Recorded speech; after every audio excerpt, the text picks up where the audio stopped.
مسلمانوں نے بحریہ روم اور مغربی ایشیا میں علم کی تشکیل پر گہرا اثر ڈالا۔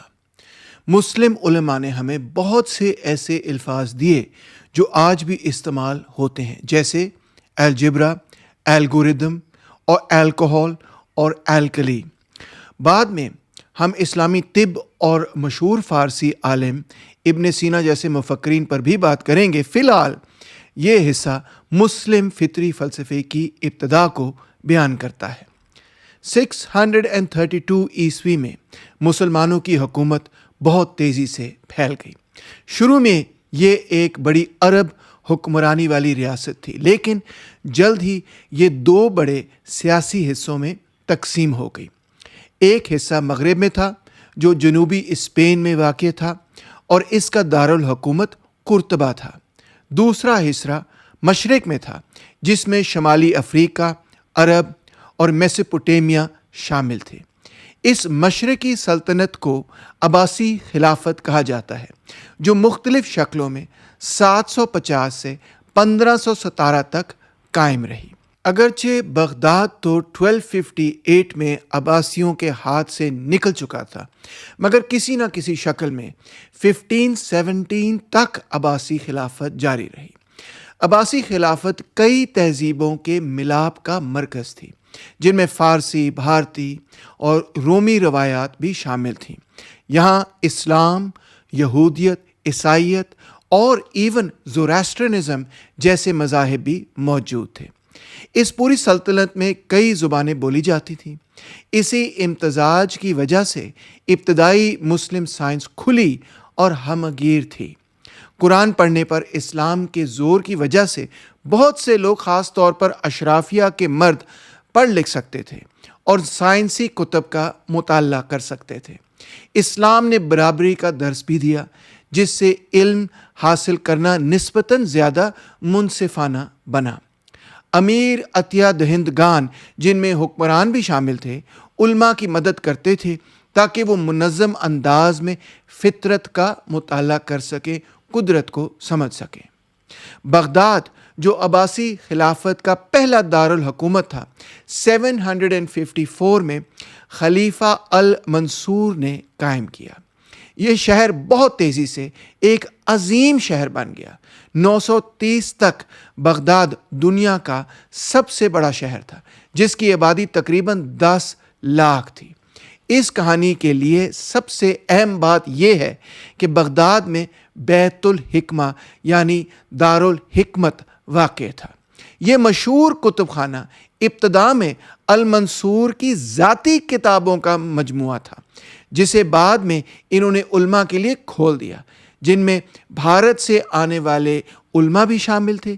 ان کے جانشین خلیفہ ہارون الرشید نے بھی اس روایت کو جاری رکھا، بلکہ انہوں نے علم اور مختلف کتابوں کے ترجمے کی بہت ہی زیادہ حوصلہ افزائی کی۔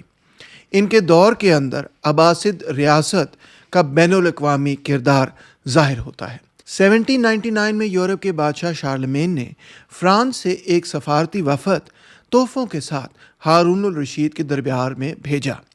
جواب میں ہارون الرشید نے شارلمین کو ایک ہاتھی جس کا نام ابو العباس تھا اور ایک آبی گھڑی بھیجی جس میں حرکت کرنے والی مشینری مورتیاں تھیں۔ ہاتھی کا بھارت سے فرانس تک سفر خاص طبی دیکھ بھال کا تقاضا کرتا تھا، جس سے جانوروں کے علاج کے علم میں اضافہ ہوا۔ اور آبی گھڑی یعنی واٹر کلاک نے تو فرانس کے لوگوں کو حیران کر دیا، کیونکہ انہوں نے اس سے پہلے ایسی چیز کبھی نہیں دیکھی تھی۔ بعد میں ہارون الرشید کے جانشین خلیفہ المامون نے بیت الحکمہ کو دوبارہ قائم کیا اور اسے تحقیق اور ترجمے کا عالمی مرکز بنا دیا۔ المامون خود بیت الحکمہ کے کام میں گہری دلچسپی لیتے تھے اور تحقیق کی بھرپور سرپرستی کرتے تھے۔ 850 تک یہ دنیا کا سب سے بڑا کتب خانہ بن چکا تھا۔ انہوں نے ایسے علماء کے خاندانوں کی مدد کی جو یونانی، چینی، سنسکرت، فارسی اور سریانی زبانوں سے اہم کتابیں عربی میں ترجمہ کرتے تھے۔ اگرچہ اس عمل کو عام طور پہ تحریک ترجمہ کہا جاتا ہے، یعنی دا ٹرانسلیشن موومنٹ کہا جاتا ہے، لیکن اس کا اصل مقصد مفید علم کو عربی میں منتقل کرنا تھا۔ اس کا آغاز نجوم اور فلکیات سے متعلق متون سے ہوا۔ اس زمانے میں فلکیات ستاروں کے مطالعے کو کہا جاتا تھا، جبکہ نجوم اس بات کا مطالعہ تھی کہ ستارے زمین کی زندگی پر کیسے اثر ڈالتے ہیں۔ نجوم کو خاص طور پر عملی علم سمجھا جاتا تھا، یعنی ایسٹرولوجی پر بہت فوکس تھا۔ بعد میں علماء نے بہت سی دوسری اقسام کی کتابیں بھی ترجمہ کیں۔ اس کام کو آگے بڑھانے کے لیے المامون نے بازنطینی سلطنت سے یونانی سائنسی کتابیں منگوائیں اور بعض اوقات انہیں جنگی مال غنیمت کے طور پر بھی طلب کیا۔ تحریک ترجمہ تقریباً 750 سے 950 تک جاری رہی۔ 950 تک تقریباً تمام اہم یونانی علمی متون ترجمہ ہو چکے تھے اور اکثر ایک سے زیادہ بار ترجمہ کیے گئے تھے، جبکہ کتب خانے بھر چکے تھے۔ بغداد کے بہت سے مترجم خاص طور پر ارسطو کے کام سے متاثر تھے۔ عظیم مسلم فلسفی ابن رشد کو شارح کہا جاتا تھا، دا کامنٹیٹر کہا جاتا تھا، کیونکہ انہوں نے ارسطو کے خیالات کی تفصیلی تشریح لکھی۔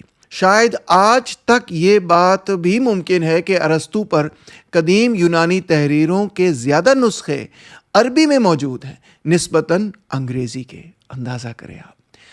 خلیفہ المامون نے فارسی اور یونانی سائنس کی سرپرستی کئی وجوہات کی بنا پر کی۔ ترجموں کی مالی مدد سے یہ ظاہر ہوتا تھا کہ حکمران تعلیم یافتہ اور سوچ رکھنے والے تھے۔ اس سے بھی بڑھ کر المامون کا خیال تھا کہ سائنسی علم عملی فائدہ رکھتا ہے۔ بہتر فلکیات سے مساجد میں نماز کے درست اوقات طے کرنے میں مدد ملتی تھی، اور بہتر جغرافیہ سے مسلمانوں کو نماز کے وقت مکہ کی درست سمت معلوم ہوتی تھی۔ تحریک ترجمہ نے علماء اور حکمرانوں میں منطقی اور سنجیدہ سوچ کو بھی فروغ دیا۔ اس کا اثر مذہبی فلسفے پر پڑا اور معتزلہ فکر ابھری۔ معتزلہ علماء، جن میں المامون بھی شامل تھے، یہ مانتے تھے کہ عقل کے ذریعے فطرت اور خدا دونوں کو سمجھا جا سکتا ہے۔ انہوں نے یونانی طرز کی بحث اور دلیل کو مسلم معاشرے میں رائج کیا اور علم کی تلاش میں قرآن کی صرف لفظی تشریح تک محدود نہیں رہے۔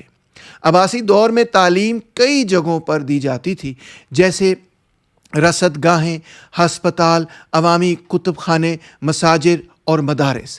مدارس خاص طور پر تعلیم کے اہم مرکز تھے۔ 1200 کی دہائی تک بغداد میں تقریباً 30 مدارس تھے اور 1500 تک دمشق میں تقریباً 150 مدارس قائم ہو چکے تھے۔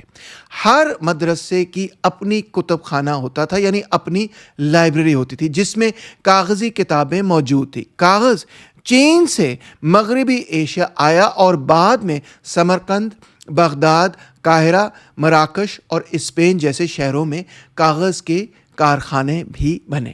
اگرچہ مدارس مذہبی ادارے تھے، لیکن یہاں قانون کے ساتھ ساتھ یونانی فطری فلسفہ بھی پڑھایا جاتا تھا۔ نیچرل فلسفی بھی پڑھائی جاتی تھی، جس میں منطق، ریاضی، فلکیات اور نجوم بھی شامل تھے۔ عباسی علماء نے صرف غیر ملکی کتابوں کے ترجمے ہی نہیں کیے، ترجمے کے دوران انہوں نے ان کتابوں کی تشریح، خلاصہ اور تنقید بھی لکھی۔ اس گہرے مطالعے نے بہت سے علماء کو نئے سائنسی سوالات پوچھنے پر آمادہ کیا۔ اسی وجہ سے مسلم دنیا میں کئی رصد گاہیں قائم ہوئیں۔ خود المامون نے 2 رصد گاہیں بنوائیں، ایک بغداد میں اور دوسری دمشق کے قریب۔ وہاں علماء نے فلکی جدولیں، جنہیں زیج کہا جاتا ہے، بہتر بنائیں، جو نماز کے اوقات معلوم کرنے کے لیے استعمال ہوتی تھیں۔ 9ویں صدی کے آخر تک کچھ مسلم علماء یہ بھی کہنے لگے تھے کہ شاید سورج نہ کہ زمین شمسی نظام کا مرکز ہے۔ ابو معشر مشہور فارسی طبیب الرازی اور البیرونی جیسے مفکرین نے اپنے خیالات مشاہدات کی بنیاد پر پیش کیے، چاہے وہ ارسطو کے نظریات کے خلاف ہی کیوں نہ ہوں۔ جغرافیہ میں مسلم علماء نے بطولمیوس کے کام کو مزید بہتر بنایا، یعنی ٹولمی کے کام کو۔ المامون نے زمین کی حجم کی پیمائش کا حکم دیا۔ 2 گروہ صحرا میں گئے، ایک شمال کی طرف اور دوسرا جنوب کی طرف، اور 1 درجہ ارض بلند کا فاصلہ قدم گن کر ناپا۔ پھر انہوں نے اوس نکالی اور اسے 360 سے ضرب دی۔ ان کا اندازہ زمین کے گہراؤ کے لیے 24,480 میل تھا، جبکہ آج کا جدید اندازہ 24,901 میل ہے، یعنی فرق صرف 2% سے بھی کم ہے۔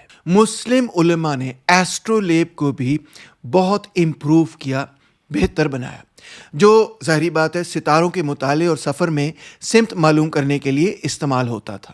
انہوں نے اس میں زاویہ سمت جیسے اضافے کیے۔ تقریباً 900 کے بعد ایسٹرولیب کو کائنات کے حلقہ دار نمونوں کے ساتھ جوڑا گیا اور 1235 تک گیئر والے پیچیدہ مشینی ایسٹرولیب تیار ہو چکے تھے۔ یونانی علم کے تجربے کے علاوہ مسلم علماء نے اپنی نئی تحقیق بھی کی۔ ریاضی میں انہوں نے حساب اور الجبرا پر خاص توجہ دی۔ انہوں نے صفر اور اشاری عددی نظام بھارت سے لیا، جو بعد میں عربی اعداد یعنی کہ عربک نیومرلز کہلانے لگا۔ 820 میں بیت الحکمہ میں محمد بن موسیٰ الخوارزمی نے کتاب الجبر لکھی، جو عملی ریاضی پر ایک اہم ترین کتاب ثابت ہوئی۔ اگرچہ انہوں نے الجبرا ایجاد نہیں کی، لیکن اس کے اصول واضح کیے اور ان کا کام صدیوں تک اثر انداز ہوتا رہا۔ الجبرا نے ہر قسم کے نمبرز، جس میں ریئل نمبرز ہوں، ارریشنل نمبرز ہوں، کو ایک ہی انداز میں سمجھنے کا طریقہ دیا۔ اس سے الگوریدم اور مشکل مساوات جیسے نئے تصورات ممکن ہوئے۔ بیت الحکمہ میں علماء نے بنیادی طبیعیات اور بصریات پر بھی کام کیا، اکثر تجربات کے ذریعے۔ یہاں ڈاکٹر اور فلسفے بھی تربیت پاتے تھے اور طبی و فلسفیانہ علم کو آگے بڑھاتے تھے۔ لیکن انجینئرز کا کیا؟ یعنی وہ لوگ جو نظریے کے بجائے عملی کام کرتے تھے۔ عباسی ریاست عوامی خدمت اور مفید علم کو اہمیت دیتی تھی۔ اس کی توجہ پانی کے نظام اور زراعت جیسے عملی شعبوں کو بہتر بنانے پر تھی۔ عباسی معمار یونانی طرز کے سیدھے ستونوں اور شہتیروں کے بجائے محرابیں استعمال کرتے تھے، یعنی آرچز استعمال کرتے تھے۔ انہوں نے بڑے بڑے ڈیمز بنائے، پانی کے پہیے بنائے اور کنات بنائے جو زیر زمین سرنگیں ہوتی تھیں اور زیر زمین پانی حاصل کرنے کے لیے استعمال کی جاتی تھیں۔ اس لحاظ سے عباسی ٹیکنالوجی رومی ٹیکنالوجی سے ملتی جلتی تھی۔ زیادہ تر عمارتیں اور مشینیں ماہر کاریگر بناتے تھے، علماء نہیں۔ اس کے باوجود اس دور کے چند انجینئروں نے حیرت انگیز مشینیں ایجاد کیں۔ 850 میں بیت الحکمہ میں بنو موسیٰ بھائیوں محمد، احمد اور حسن نے کتاب الحیل لکھی۔ اس کتاب میں 100 مختلف مشینوں کی وضاحت تھی اور بتایا گیا تھا کہ وہ کیسے کام کرتی ہیں۔ ان میں ایک مشین دنیا کی پہلی معلوم قابل پروگرام مشین تھی، اندازہ کریں، جسے خود سے بجنے والا آلہ کہا جاتا تھا۔ یہ خود کار مشینوں کی بہت ابتدائی مثال تھی۔ 1206 میں بغداد سے دور آج کے ترکی کے شہر دیار بکر میں عالم اور انجینئر الجزری نے ایک اور شاندار کتاب لکھی، جس کا نام کتاب فی المورفیہ الحیل الہندسیہ تھا، یعنی کہ دا بک آف انجینئس ڈیوائسز۔ اس میں بھی 100 مشینوں کی تفصیل اور انہیں بنانے کے واضح طریقے بیان کیے گئے تھے۔ ان میں سے بہت سی مشینیں دلچسپ اور تفریحی تھیں، لیکن کئی عملی بھی تھیں۔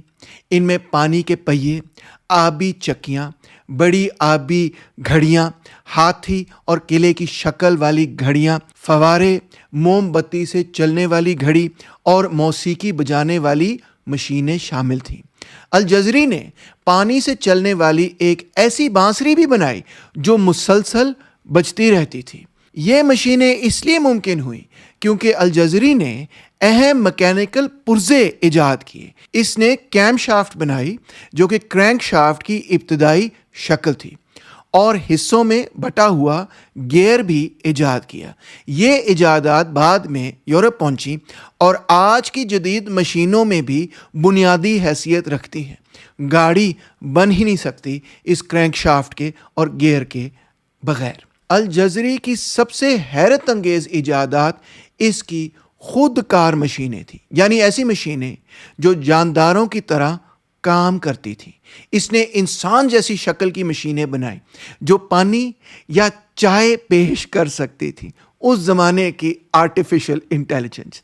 اس نے فلش والا بیت الخلاء بنایا جس کے ساتھ ایک خادم کی شکل کی مشین ہوتی تھی جو فلش کے بعد پانی دوبارہ پھیر دیتی تھی۔ سب سے شاندار ایجاد ایک تیرتا ہوا روبوٹ بینڈ تھا جس میں 4 مشینیں جھیل پر تیرتی تھیں اور مہمانوں کے لیے موسیقی بجاتی تھیں۔ یہ موسیقی چھوٹے چھوٹے کیلوں اور لیورز کے ذریعے پروگرام کی جاتی تھی، اس میں اس طرح سے پھر آواز آتی تھی۔